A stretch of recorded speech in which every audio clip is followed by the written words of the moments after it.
ரயில் கட்டணம் உயர்த்தப்பட்டதற்கு எதிர்ப்பு தெரிவித்து சென்னையில் இந்திய ஜனநாயக வாலிபர் சங்கத்தினர் ரயில் மறியல் போராட்டத்தில் ஈடுபட்டனர். இது தொடர்பாக நமது செய்தியாளர் ராமச்சந்திரன் தரும் கூடுதல் விவரங்களை பார்ப்போம். பயணிகள் கட்டணம், சரக்கு கட்டணத்தை உடனடியாக திரும்ப பெற கோரி இந்திய ஜனநாயக வாலிபர் சங்கத்தின் சார்பில் இன்று சென்னையில் ரயில் மறியல் போராட்டம் நடைபெற்றது.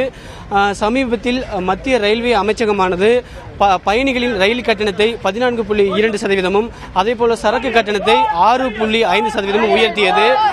இந்த புதிய கட்டணமானது வருகின்ற 25ஆம் தேதி முதல் இந்தியா முழுவதும் நடைமுறைக்கு வரும் என்று மத்திய ரயில்வே அமைச்சகம் ஏற்கனவே தெரிவித்துள்ளது.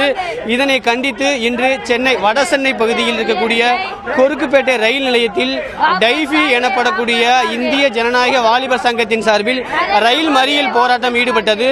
உடனடியாக பயணிகள் மற்றும் சரக்கு கட்டணத்தை திரும்ப பெற வேண்டும் என மத்திய அரசுக்கு அவர்கள் கோஷங்களை எழுப்பினர். குறிப்பாக ரயில் கட்டணத்தை பொறுத்தவரை ஏழைகள் மற்றும் நடுத்தர மக்கள் அனைத்து தரப்பினரும் கடுமையாக பாதிக்கப்படுவார்கள் எனவும், மேலும் சரக்கு கட்டண உயர்வால் அத்தியாவசிய பொருட்களின் விலை உயர வாய்ப்புள்ளது.